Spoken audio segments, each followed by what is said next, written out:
Hi అండి, అందరికీ నమస్తే. Welcome back to my channel. అందరూ ఎలా ఉన్నారు? బాగున్నారా? నేను బాగున్నానండి. మీరు కూడా చాలా చాలా బాగుండాలని మనస్ఫూర్తిగా కోరుకుంటున్నాను. ఇప్పుడు టైం 8:30 అవుతుందండి. కిచెన్ క్లీనింగ్ అయితే చేయాలి.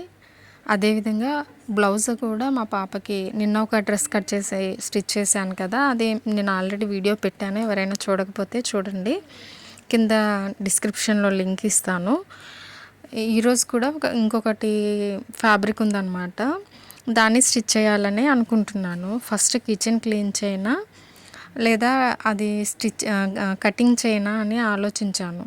ఫస్ట్ అయితే kitchen cleaning is more important. ఎందుకు అంటే నేను కిచెన్ క్లీన్ చేయడం ఆపేసి దాన్ని కట్ చేస్తే ఈ పని నాకు లేట్ అయిపోతుంది.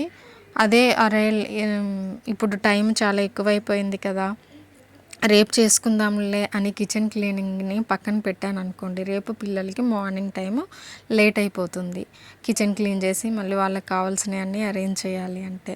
సో నాకు ఫస్ట్ అయితే ఈ రెండిట్లో ఏది ఇంపార్టెంట్, బ్లౌజ్ రేపైనా కట్ చేసుకోవచ్చు, స్టిచ్ చేసుకోవచ్చు, ఇంకా 2 days టైం ఉంది కాబట్టి నాకు.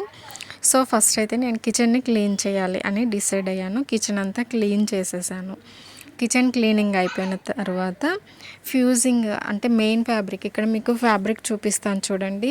Space silk red colour sari అయితే తీసుకున్నాను. శారీకే ఉంచుకుందాం అనుకున్నాను కానీ బాగా రెడ్గా ఉంది అని అనిపించింది నాకెందుకో. నాకైతే బాగా నచ్చింది. ఈ క్లాత్ బాగా జారిపోయే గుణం ఉంటుందన్నమాట, ఇట్లా పట్టుకుంటే జారిపోతుంది. ఇక్కడ నేను చూపిస్తున్న ఇది విడిగా తీసుకున్నాను అనమాట. వర్క్ వచ్చిన స్పేస్ సిల్క్ ఫ్యాబ్రిక్ సేమ్ తీసుకున్నాను. మీటర్ వచ్చేసి 450 రూపీస్ పడింది అనమాట. దీనికి కట్ చేయాలి అంటే ఫస్ట్ ఫ్యూజింగ్ అయితే వేయాలి. ఫ్యూజింగ్ లేకపోతే ఇది అస్సలు మాట వినదు, జారిపోతూ ఉంటుందన్నమాట. ఆల్రెడీ నేను ఇంతకుముందు వితౌట్ ఫ్యూజింగ్తో ఒక డ్రెస్ అయితే మా పాప కోసం స్టిచ్ చేశాను. అసలు చాలా ఇబ్బంది పడ్డాను అనమాట. లోపల లైనింగ్ లోపల మంచిగా కాటన్ లైనింగ్ వేస్తాం కాబట్టి అణిగిపోయి ఉంటుంది. పైన ఈ స్పేస్ సిల్క్ ఫ్యాబ్రిక్ అనేది మనము ప్రిన్సెస్ కట్ కాబట్టి కొంచెం క్రాస్ వస్తుంది కదా, ఇది కొంచెం ఇట్లా వంక తిరిగేటప్పటికి ఏమవుతుందంటే క్లాత్ అనేది జారిపోయి సాగిపోతూ ఉంటుంది, లేదా కుట్టినప్పుడు ఉగ్గొచ్చినట్టు కనిపిస్తుంది అనమాట. ఆ ప్రాబ్లం లేకుండా ఉండాలంటే ఫ్యూజింగ్ అనేది కంపల్సరీ, మస్ట్ అండ్ షుడ్ అండి జారిపోయే క్లాత్కి. అయితే ఈ వీడియోలో మీకు ఫ్యూజింగ్ అనేది ఎలా వేయాలి అనేది చాలా వివరంగా చెప్తాను. ఎవరికైనా ఇంట్రెస్ట్ ఉంటే స్కిప్ చేయకుండా వీడియోని ఎండ్ వరకు చూడండి.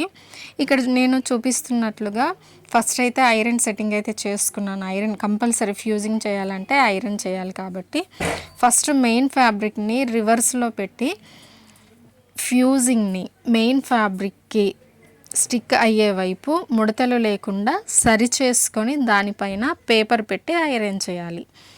ఐరన్ బాక్స్ మాత్రం ఫ్యూజింగ్ని స్టిక్ చేసేటప్పుడు చాలా హీట్గా ఉండాలి. తక్కువ హీట్ ఉంటే అంత బాగా అతుక్కోదు.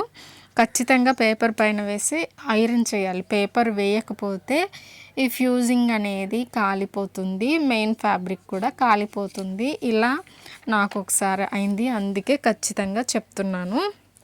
ఫ్యూజింగ్ వేయడం అయిపోయిన తర్వాత నేను బ్లౌజ్ లైనింగ్ ఆల్రెడీ కట్ చేసి పెట్టుకున్నాను. ఆ లైనింగ్ని ఈ వేసిన క్లాత్ మెయిన్ ఫ్యాబ్రిక్ మీద వేసి కట్ చేసి కూడా పక్కన పెట్టేసుకున్నాను. అంటే నెక్స్ట్ డే ఏదో ఒక టైంలో ఎప్పుడు ఖాళీగా ఉంటే అప్పుడు స్టిచ్ చేయొచ్చు కదా అని. ఇదండి నా నైట్ రొటీన్. అయితే ఈ వీడియో మీకు నచ్చిందా? నచ్చితే లైక్ చేయండి, సబ్స్క్రైబ్ చేసుకోండి. మీకు ఎవరికైనా స్టిచ్చింగ్ వీడియో ఇంట్రెస్ట్ ఉంది, మీరు ఎలా స్టిచ్ చేశారో చెప్పండి అని కామెంట్ చేస్తే స్టిచ్చింగ్ వీడియో షూట్ చేస్తాను. ఇంట్రెస్ట్ ఉంది అని ఎవరైనా కామెంట్ చేస్తే పోస్ట్ చేస్తాను.